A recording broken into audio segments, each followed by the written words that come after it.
Bonjour chers frères et sœurs qui croyaient en Dieu, qui avaient confiance dans le Seigneur Jésus-Christ. La parole éternelle du Seigneur est notre Dieu. Alors, cette vidéo-là, je l'intitule « Minimiser l'émotion et le sentiment est une ruse du diable ». Alors, quelquefois, on dit, ou des personnes disent que oui, telle personne est trop émotive, elle est trop sentimentale. Et même, qu'est-ce que les gens ont fait? Ils sont allés jusqu'à opposer l'émotion, le sentiment à la raison. Quelqu'un que vous connaissez très bien, très célèbre, Senghor, a dit que l'émotion est nègre et la raison est hélène. Ou la raison est hélène et l'émotion est nègre. C'est-à-dire que la raison c'est pour les blancs et puis l'émotion c'est pour les noirs. Comme si les deux personnes concernées ne sont pas des humains. Il y a des gens comme ça qui disent vraiment des phrases qui n'ont aucune valeur, mais qui sont restées dans l'histoire. Bon. Alors, on fait croire que le sentiment, l'émotion est une faiblesse. Mais, est-ce que Dieu lui-même là, ce n'est pas par amour qu'il a créé l'être humain? Dans l'amour, il y a le sentiment. C'est par amour qu'il a créé l'être humain. Et encore, c'est par amour que par la personne de sa parole éternelle incarnée, Jésus-Christ, qu'il a sauvé l'être humain. Alors, comment on peut faire croire que le sentiment est une faiblesse? Dieu proclame dans sa parole qu'il aime chaque être humain. Il a même dit qu'il aime le pécheur, mais il déteste le péché. Je répète, Dieu dit qu'il aime le pécheur, mais qu'il déteste le péché. Alors, parce que Dieu dit qu'il aime, donc c'est de la faiblesse. Hein? Parce que Dieu aime, donc il perd son pouvoir, son omnipotence. Il perd son omnipotence. Mais les gens se trompent lourdement. Ils ne connaissent pas ce que c'est que le sentiment. Ils ne connaissent pas ce que c'est que l'amour. Est-ce que Jésus lui-même n'a pas eu compassion et pitié de cette foule qui était abattue et sans guide? C'est dans les évangiles. Et il a dit que alors le Seigneur Jésus-Christ a enseigné longuement cette foule. Voilà. Pour leur faire découvrir des pans du mystère de Dieu. Parce que cette foule était abattue. Hein? Elle n'avait pas réellement de guide. Les Sadducéens, les pharisiens n'étaient pas réellement des guides véritables. Vous comprenez? L'amour est lié au sentiment. Comment alors entendre des gens qui s'en moquent? Hein? Mais en réalité, ceux qui se moquent du sentiment, ceux qui se moquent de l'émotion, ceux qui se moquent de l'amour en considérant que tout ça c'est de la faiblesse, je vais vous dire qui ils sont. Ces gens-là qui sont sans émotion et sans état d'âme, voilà, ce sont ceux-là. Ils sont sans émotion et sans état d'âme. Ils sont totalement indifférents aux souffrances de l'autre, aux souffrances de l'humanité. Ce sont des démons avec un visage humain. Et leur inspirateur, c'est le diable. Parce qu'ils sont sans pitié. Le diable est sans pitié. Parce que vous allez dire quoi? Que la pitié, effectivement, est liée à l'émotion. La pitié est liée à l'émotion.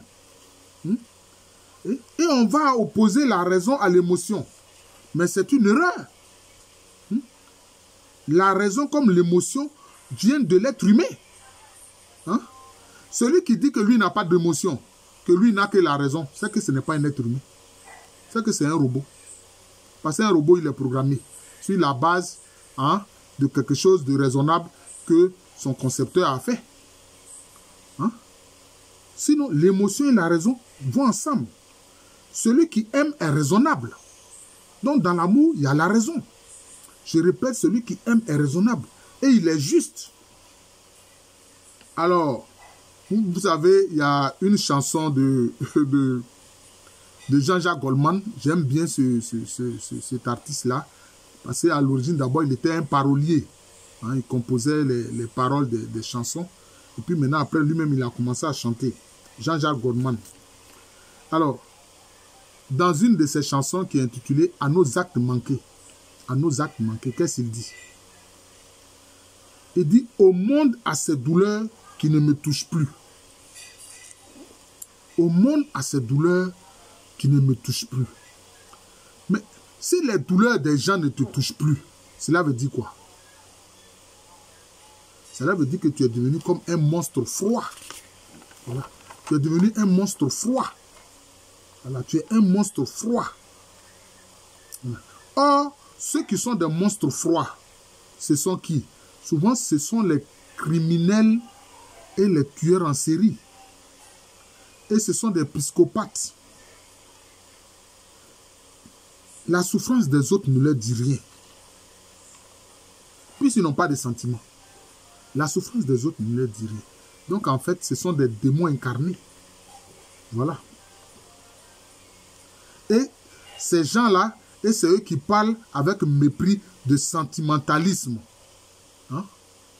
Et aujourd'hui, beaucoup de gens croient que avoir des sentiments, hein, avoir des émotions, c'est de la faiblesse. Non, ce n'est pas de la faiblesse. Parce que entre nous, ce n'est pas l'amour et l'émotion qui est au centre de la famille. Je parle de la famille véritable. Hein. Je ne parle pas des désordres de ces gens-là. Un père, une mère, des enfants. Voilà. Ou des parents, proches ou lointains. Même dans l'église, on parle de la famille de Dieu. Et dans cette famille de Dieu, qu'est-ce que nous devons faire? Nous devons nous aimer les uns les autres. C'est ce que Jésus-Christ a dit. Aimez-vous les uns les autres comme je vous ai aimé. Dans l'amour, il y a le sentiment. Est-ce que ce n'est pas par le sentiment, l'amour, qu'un homme et une femme se marient? Hein? Ce n'est pas l'amour, le sentiment qui est entre une mère et son enfant? Entre un père et son enfant? Le sentiment, l'émotion est à la base de l'amour et à la base des relations entre les êtres humains. On a vu dans les lettres de Paul, qu'est-ce que Paul dit? Il parle de l'amour agapé. C'est-à-dire, ça, c'est l'amour divin. C'est l'amour le plus élevé. Où Jésus-Christ dit que le plus grand amour, c'est de donner sa vie pour ceux que l'on aime. C'est de donner sa vie pour ceux que l'on aime. C'est ça le grand amour. C'est l'amour agapé. Mais au-delà de ça, il y a l'amour, par exemple, qui unit un homme et son épouse. C'est l'amour éros. C'est-à-dire que là, dans le mot éros, c'est la racine d'érotisme. En fait, cela veut dire que au-delà des sentiments qu'ils éprouvent l'un pour l'autre, bon, ils ont des relations sexuelles. Ils ont des relations sexuelles. Maintenant, il y a ce qu'il a appelé l'amour philae. Tout ça là, c'est des mots grecs, du grec ancien. L'amour philae, c'est l'amour, par exemple, qui concerne des amis, hein, entre amis, hein, entre des gens d'une même communauté, entre des gens aussi d'une même famille. Ça, c'est l'amour philae. Dans philae, vous avez relation. Il y a la relation. Voilà. Donc, l'émotion, tout comme la raison, ont la même source. Quelle est cette source-là? C'est la pensée et le cœur. L'émotion, c'est la pensée et le cœur. La raison, c'est aussi la pensée et le cœur. Vous voyez? Donc, en réalité, la raison et l'émotion sont, je peux dire, deux faces d'une même monnaie. Enfin, j'ai dit d'une même pièce. Voilà, pour parler ainsi. C'est deux faces d'une même réalité. C'est deux faces d'une même réalité. Les deux ne s'opposent pas. Hein? Or, Senghor, hein, Léopold Sédar Senghor les a opposés. Voilà l'erreur. Et alors, on a vu certains racistes blancs qui se sont apparus pour dire, oh, vous voyez, ces nègres-là, ils n'ont pas de raison, ils sont dans l'émotion, etc.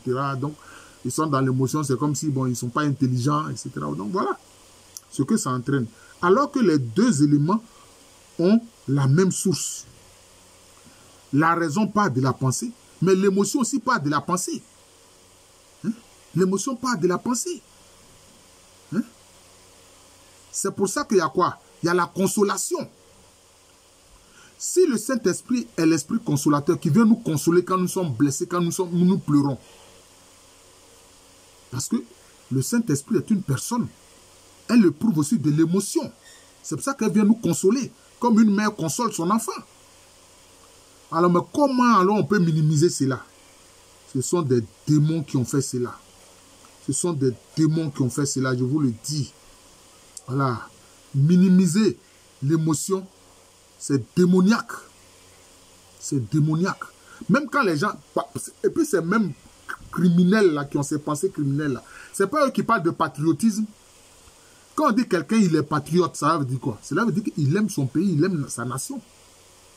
Et il aime tellement sa nation qu'il est prêt à aller faire la guerre même pour sa nation.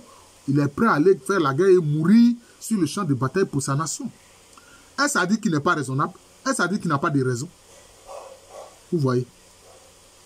Vous voyez? Donc il y a des idées fausses comme ça et méchantes qui circulent et on laisse cela circuler. Voilà. Non. Et l'émotion, tout comme la raison, sont basées sur une conviction profonde.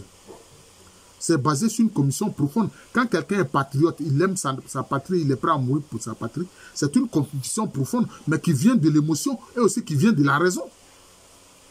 Qui vient aussi de la raison. Parce qu'il trouve qu'il est juste et bon de se battre pour sa patrie, pour son pays, hein, pour le peuple auquel on en appartient. Parce que c'est juste. Vous comprenez? Voilà. C'est pour ça que j'ai dit que hein, cette vidéo-là, je l'intitule « Minimiser l'émotion et le sentiment est une ruse du diable ». Si tu minimises l'émotion et le sentiment, tu vas minimiser l'amour. Or, dans son évangile, quelle est la conclusion que Jean, l'évangéliste, a tirée? Il a dit Dieu est amour. C'est la conclusion qu'il a tirée. Donc, comme Dieu est amour, donc pour eux, Dieu est faible. Hein? Dieu est sentimentaliste, Dieu est faible. Non, il est tout puissant. Parce qu'il n'y a pas de force plus grande que celle de l'amour. Une mère qui voit son bébé être menacé même par un lion, elle peut mettre ce lion en déroute à cause de l'amour qu'elle a pour son enfant, qu'elle veut sauver des griffes du lion. Je suis le frère Jean de l'amour de Jésus. C'est mon nom spirituel. Et à l'état civil, je suis le professeur Alou Kwamere. Abonnez-vous à cette chaîne, Jean de l'amour de Jésus. Cette chaîne YouTube, Jean de l'amour de Jésus. Et puis partagez ces enseignements vidéo que je donne. Voilà, j'en suis peut-être, je crois, près de 865 ou 866 vidéos enseignements sur cette chaîne YouTube, Jean de l'amour de Jésus.